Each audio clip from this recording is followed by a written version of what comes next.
Appreciate those of you that are visiting with us. We are working our way through the book of Ephesians. Appreciate John teaching for me last week. He indicated to me that you finished up chapter 4, so we're ready to jump into chapter 5 this morning, unless there's something left over that you need to ask about or comment on from last week.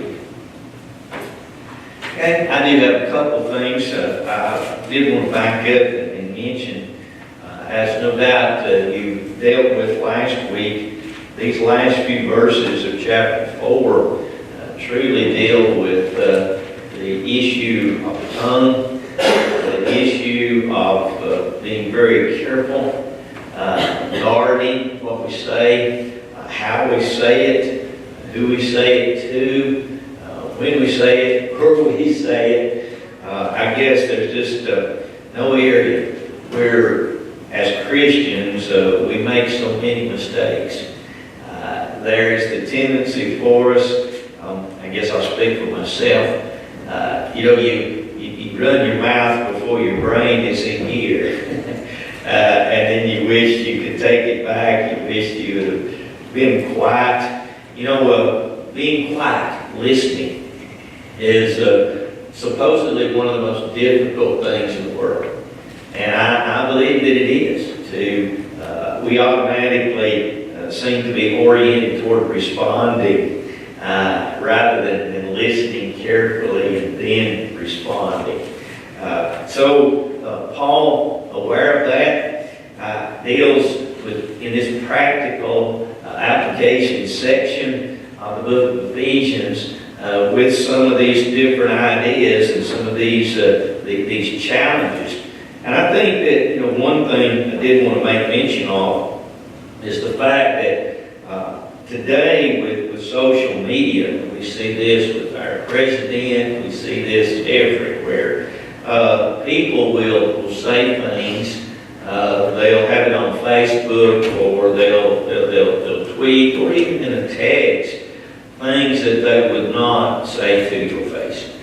And we need to think about that. Those types of things, if that is the case, they just simply should not be said. It is another avenue, I think, that can be used for good, but the old devil has sure used it for the bad.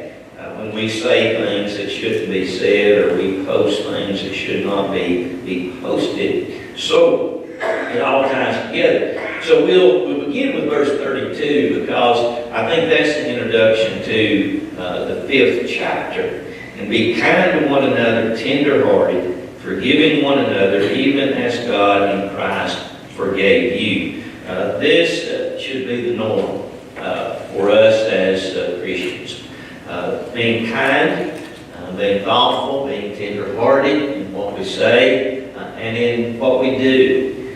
And we do it because we have received kindness and tender-heartedness and compassion and forgiveness. We have those blessings given to us by God through Jesus Christ. And as a result, He expects us to treat one another in those types of ways. One of the things that I have in my notes, I thought I had it written in my Bible, but I don't see it here anywhere. But, to me, verse 32 is teaching us to act, not react. And that, I think, also is a real big challenge for us as Christians. Our tendency is to react. If someone says something ugly, someone shuns us, someone embarrasses us, somebody offends us, and we come back sometimes with a harsh response.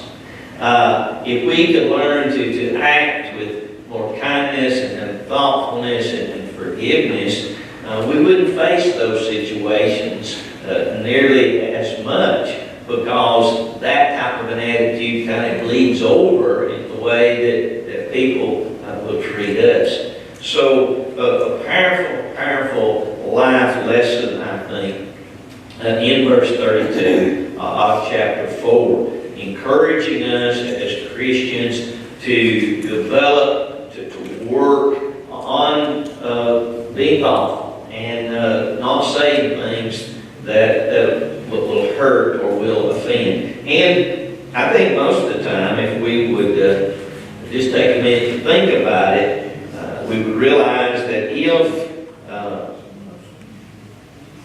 someone else is going to be hurt, that, how would I feel if it was the other way around?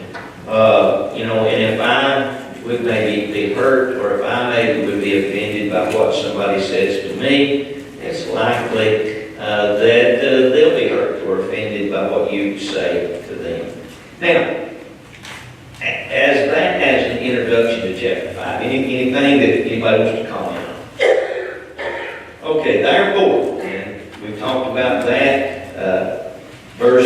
probably actually up verse 25 on down through verse 32 is the introduction to chapter 5. Because of the problems of the tongue, because of the issues and the damage it can be done, and because we need to develop a loving and a kind and tender-hearted way, therefore be imitators of God as dear children.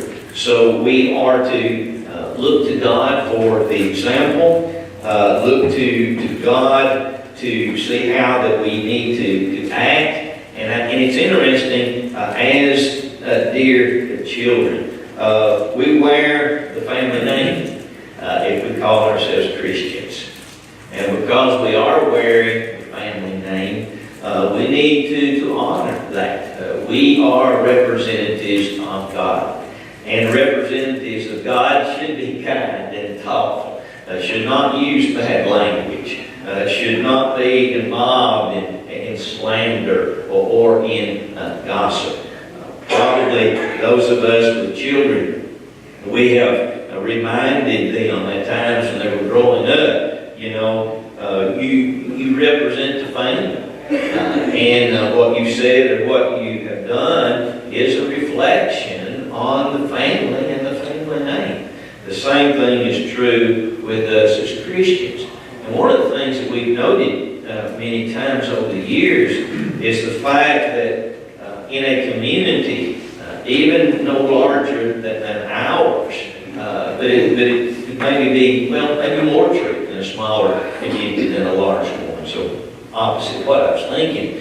People know you, and you might be surprised at how many people know where you go to church. And because of that, you represent the church, and you may be the only one that they know that goes to church here or wherever you regularly attend. So you are the church of Christ to them. And so they look at you and they judge the whole group on you. Not really fair, is it? It's not the way that it ought to be, but that's the truth of the matter. So the way that I act, the way that you act out in the community and out and about, again, what we might put on Facebook or what we might put out there for the world to see, folks are saying, well, that's the way those Church of Christ people are. And we need to be aware of that and to live as best we can, representing the family of God in the best way possible. Anybody with a thought there? Okay. I read a few things that we need to get off of Facebook and get our face in the book. Yeah, get off of Facebook and get our face in the book. Yeah, there's probably a lot of truth in that. And then, we don't want to go, to an unwarranted extreme. A lot of good things have been done with Facebook. A lot of folks have learned the truth, and there's a lot of good things that can be done. It's just like anything else, I guess. We have to just be aware of the dangers that are there, and maybe that temptation to say something there that we probably wouldn't say, face to face in a situation. Verse 2, and walk in love as Christ also has loved us and given himself for us as an offering and a sacrifice to God. Now notice again, verse 32, he talks about the fact that we forgive even as God in Christ has forgiven us. It comes back to that same idea of motivation here in reference to the fact that Christ became a sacrifice for us. So it's love. Love prompts one to do good. It is love that prompted Christ to come to this earth and to die for us. And truly, that would be, sacrificial love. And we need to emulate that. As he was willing to give himself for us, we need to give ourselves for others. And, and there are a lot of ways that we can do that. We can do that through visitation. We can do that with food. We can do that in teaching and preaching the gospel. One of the biggest challenges, I think, that we face as Christians is to overcome selfishness. Selfishness causes us to not to visit. The weather's a little bad, or we're tired, that type of thing.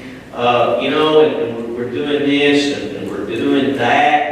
And if it's convenient, we do it. If it's something we really want to do, we will do it. But how many of us, we get home and we sort of, we eat our dinner and then, we think, so-and-so's in the hospital. How many of us, are willing to get dressed again and, you're tired, that lazy boy is so tempting. I wonder if the devil didn't invent those lazy boys, Roger. They sure feel good, don't they? You get sacrifice is the point. Sacrifice. Do we do that? Do we stop doing what, we're doing? The grass needs to be mowed, the house needs to be clean. Do we ever say, okay, it can wait because this shut-in person, I've not been to visit them in a while. That type of thing. So, the offering and the sacrifice of Christ should set us up as individuals that are willing to sacrifice for others. And again, a lot of ways that we can do that. Anybody with a thought there? Talks about a sweet smelling aroma. It is something that seems to maybe make an allusion here back to the burning of incense in the temple and the tabernacle. But it's something that smells good to God. It is something that shows honor and respect to God. So He's pleased with us when we're willing to sacrifice ourselves in His service. Now, he talks about some things that destroy that, some things that God is not pleased with. The fornication and all uncleanness or covetousness, let it not even be named among you, as is fitting for saints. So he's basically saying, stay away from immorality. The temptation of sexual sins. One of the things that we talked about many weeks ago, and we dealt with this in the Corinthian letters as well, is the idolatry that was so prominent in this particular day, and the temples that they had in the name of religion, were sexual, acts and prostitution. There are all sorts of things that were there that were real and were very dominant in some of these cities in this particular day. So when Christians were converted, they were converted from those lifestyles to Christianity, it was a real transition for them. So Paul emphasizing that fact for them, but we live in a very liberated sexual world today. On the television, have you noticed that rarely is there sexual activities between anybody that's married? You just don't see that on television. They're never married, you know. Show after show after show. It just illustrates the world in which we live. So he's talking about our purity here, sexual purity, and that it is a reflection on our service to God. It is a reflection on our commitment to Him. So, immorality, fornication, adultery, homosexuality, all of those things cheapen the biblical view of sex. Sex was God's idea. He created a man, and then He created a woman. And He brought them together in that first marriage. And so it was a beautiful thing. And it was something that God created for our good and for our well-being. And yet, like a lot of other things, man can mess all that up. And so, as he's talking to these folks, and as it relates to us today, we need to recognize how seriously we need to think about sexual purity and having an attitude towards it that we find in our Bibles. Anybody with a thought there? He also mentions covetousness here, basically unlawful desire, a desire that would be maybe forward above our desire for God. Might be a part of the definition. Wanting things that are unlawful, and having again a desire for things that are either not lawful or not good for us, or having a desire for things to the point that we would allow it to pull us away from God rather than to God. And that can be true even in our jobs, particular jobs, particular activities. If it, the gaining of possessions becomes more important to us than God and worship and that kind of thing, then we need to back up and look carefully at that type of thing. Interesting, I think, that line of statement. He said, "Let it not even be named among you, as is fitting for saints." It just is one of those things that should never come up. This person has maybe left their wife for another person, and no cause except they just decided they wanted somebody new. Those types of things. We know that they happen. We know that they'll likely continue to happen, but it's one of those things that shouldn't be happening among Christians, and we need to work diligently to keep our hearts and our minds where God would have it to be. And this next verse, he says, neither filthiness or foolish talking or coarse jesting. Notice that he goes right back to what he had dealt with in those last verses of chapter 4. He goes right back to the tongue and the way that we would talk. He says, these are not fitting either, but rather the giving of thanks, indicating that the tongue can be used for good or bad. It can be used for thanksgiving. It can be used for encouragement. It can be used for the lifting up and the preaching and the teaching of the gospel. It can be used to express kindness and understanding and forgiveness. but it also can be used to destroy and to do great damage. He talks about foolish talking, silly talk, pointless talk, stupid talk. The type of things we probably, just shouldn't be doing.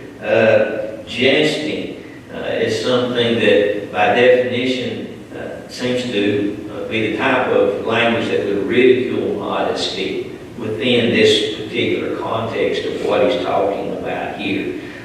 Something that is not convenient or something that is not fitting. So he just rehashes, I think, the importance for all of us to guard very, very carefully our tongues as well as the mind behind that tongue, and to try to make sure that what we say is something that glorifies and honors God and represents God in a proper way. Anybody with a thought, comment there? Y'all are quiet this morning. Everybody awake? You told us to listen. I did. There's a time to talk now. There is a time to say something. That's a good point. Sometimes we don't say what we should say either, do we? I've been guilty of that. I'm guilty of, not extending an invitation when the door was open for me to do that. Maybe not speaking up for God and the Bible when I had an opportunity to do that. So there's two sides of it. Sometimes we should keep our mouths shut and not say something. There's other times that likely we are quiet and we need to be emphasizing something. Verse 5, for this you know. So Paul was not talking here about something that was a mystery. They had dealt with this, and it puts an emphasis, I think, also on the fact that,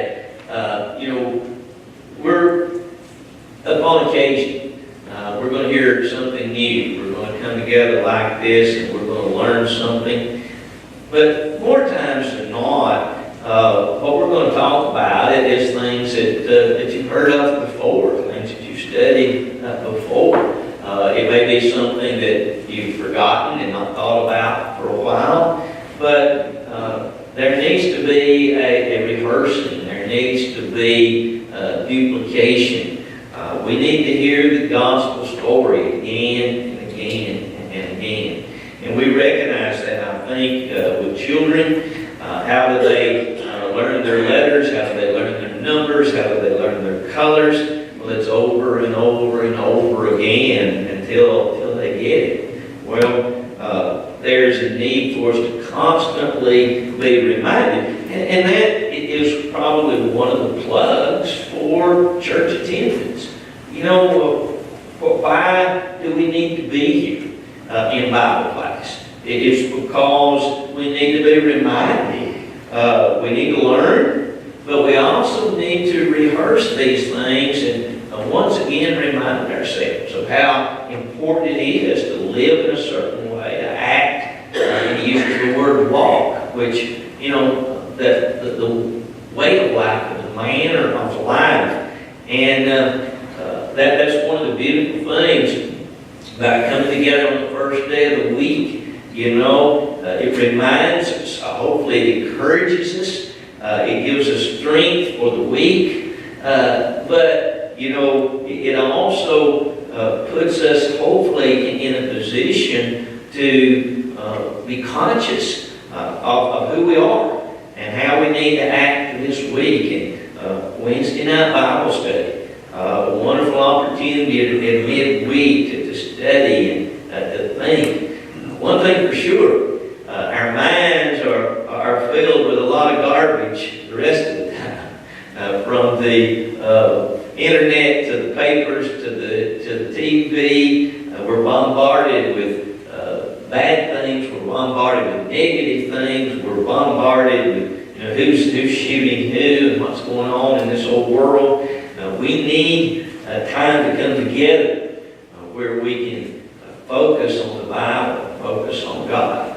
And so Paul says, for this you know, that no fornicator, unclean person, or covetous man who is an idolater has any inheritance in the kingdom of Christ and God. So those folks are not going to heaven. Now, it is understood that you can repent of those things. In fact, many of the Ephesians have done exactly that. In 1 Corinthians chapter 6, Paul gives a list of different particular sexual sins: adultery, fornication, homosexuality, and that type of thing. And he says, and such were some of you. So there were members of the church in Corinth that had been involved in these different unlawful sexual activities. But now they were Christians. Now they were in a saved position. So he's obviously talking about folks that are doing these things but are not turning from it and willing to repent and do what's right. Anybody with a thought? In the middle of all these sins, you read before where it's giving you the thanks. And as much as sins are listed, then give thanks, and then more sins are listed.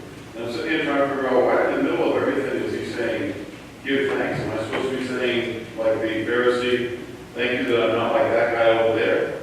And I don't believe that's true, but instead, maybe we ought to be giving thanks more often for the forgiveness that God offers us. Because in the middle of everything, God is giving all of us for everything, Yeah, that's a good point. I think it ties back, as you're suggesting, I think it ties back to the latter phrase in verse 32. And then the second part of verse 2. You're right, it almost sounds like he's sort of throwing it in there, but I think he's tying it back. We need motivation.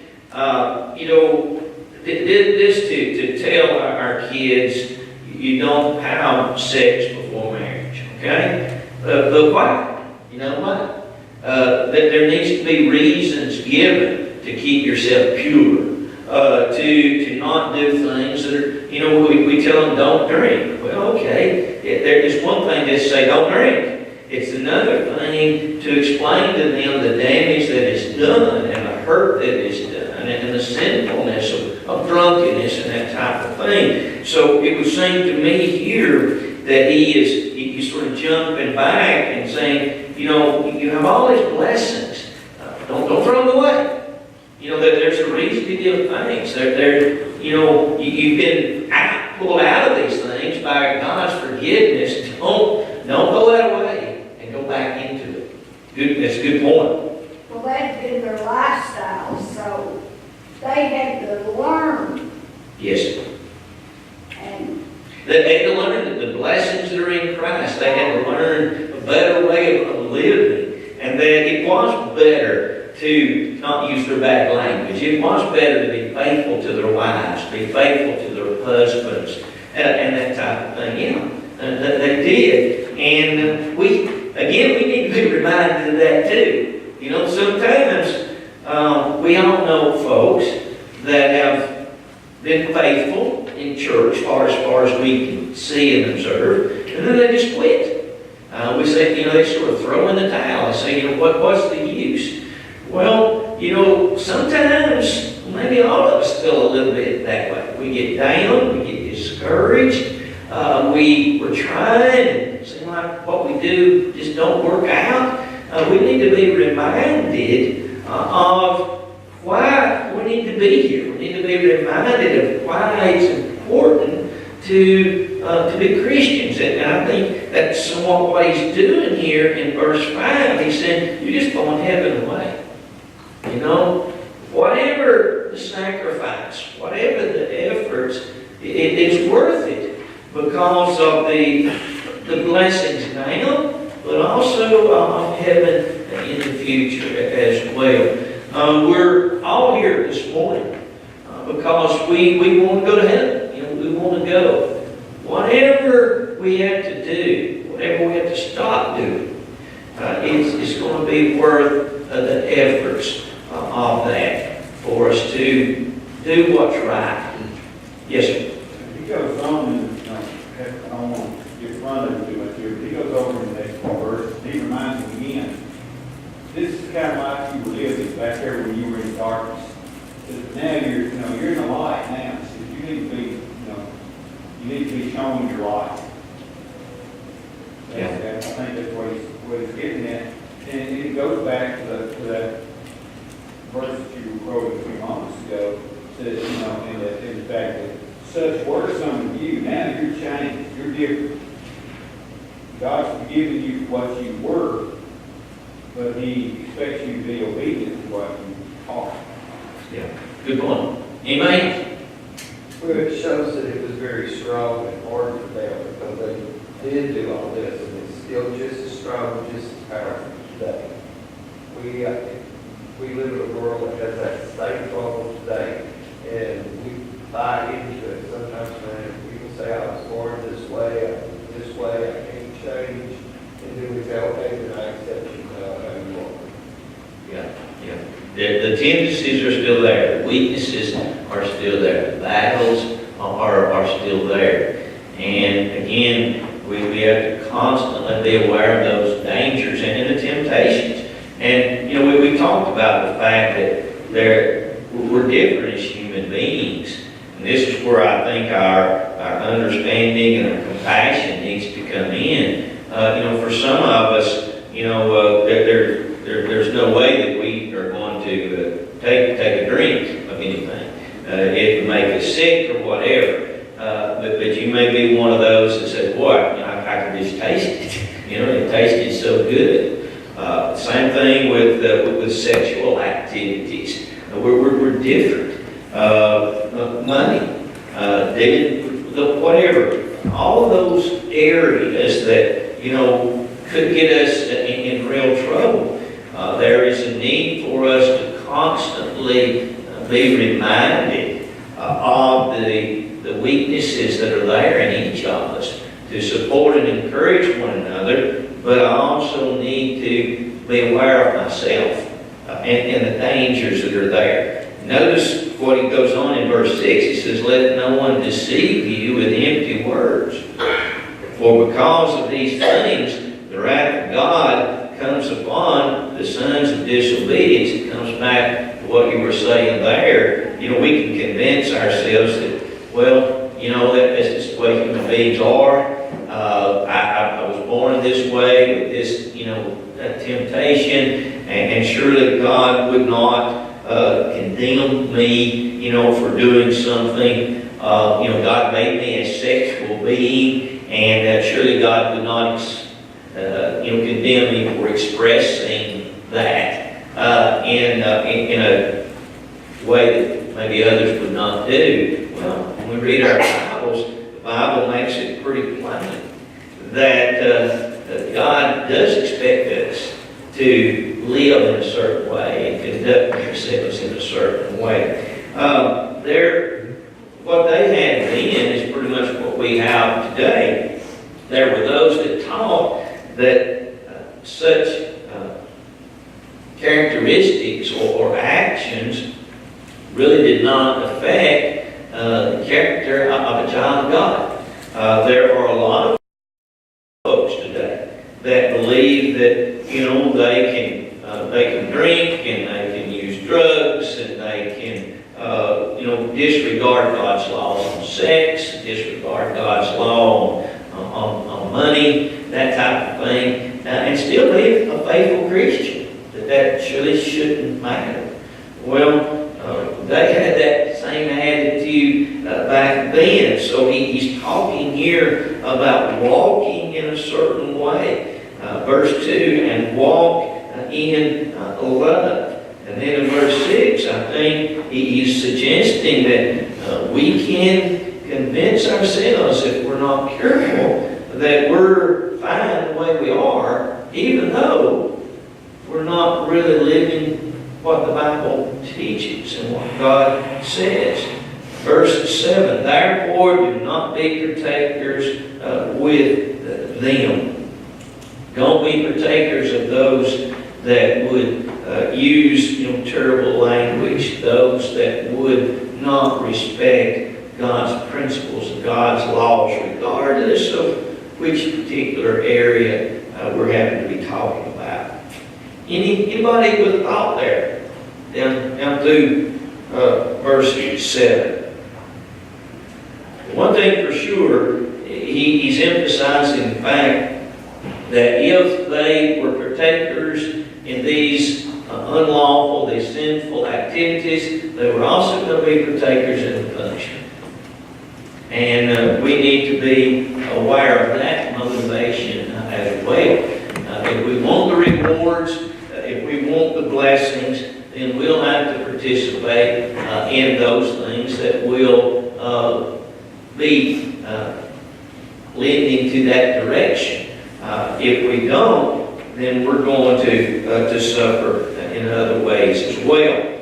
Now, he's talking about walking in the light, as Jim pointed out there a minute ago. So, ways of darkness, ways of light. Verse 8, for you were once darkness, but now you are light in the world. Walk as children of light. Again, we noted that the word walk is simply the manner of life. It says that Enoch, you remember back in Genesis 5, walked with God. They would both walking down the same path. Although there is that idea of walking hand in hand with God, walking the way of God, with God's attitude, with God's ideas, and that type of thing. So, the song that our children sing, this light of mine.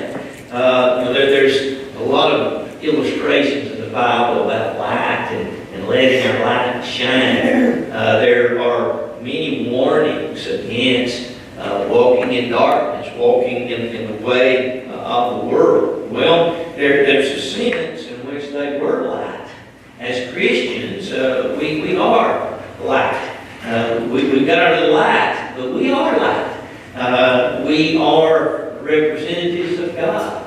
And because of Christ in us, we let that light shine.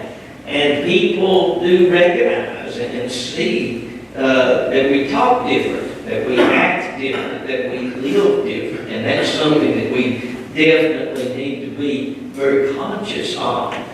Verse 9, for the fruit of the Spirit is in all goodness, righteousness, and truth. Paul talks about the fruit of the Spirit. He talks about the fruits of darkness, those things that are produced by living a proper Christian life. You don't have fruit without light. We don't talk about that lots of times. Tommy and I were talking about farming there this morning, and we've had some really wonderful weather. We've had, it's warmed up. You've got the moisture, but you've got to have that sunlight. You've got to have that sun, or in darkness, things are not going to grow. Same thing is true with us as well. For the fruit that is produced will be produced because we are light, because we act in different ways, we live in different ways. He says in all goodness, it's just a part of who we are, who we should be. Righteousness has to do with loyalty to God and to live by truth, to do what's right, regardless, in all aspects of life. So he's just sort of laying these things out. He's laying all these sinful ways, and he's laying them right beside godly ways and Christian ways, and he's challenging his audience to make the right choice and to have a commitment to what's right. Appreciate your comments this morning. We'll try to take up there with about verse 10. Actually 2 weeks. Jack Honeycutt will be here next week. He's going to give us a mission report in our Sunday school hour and then preach for us. So 2 weeks we'll come back to this particular 10 years.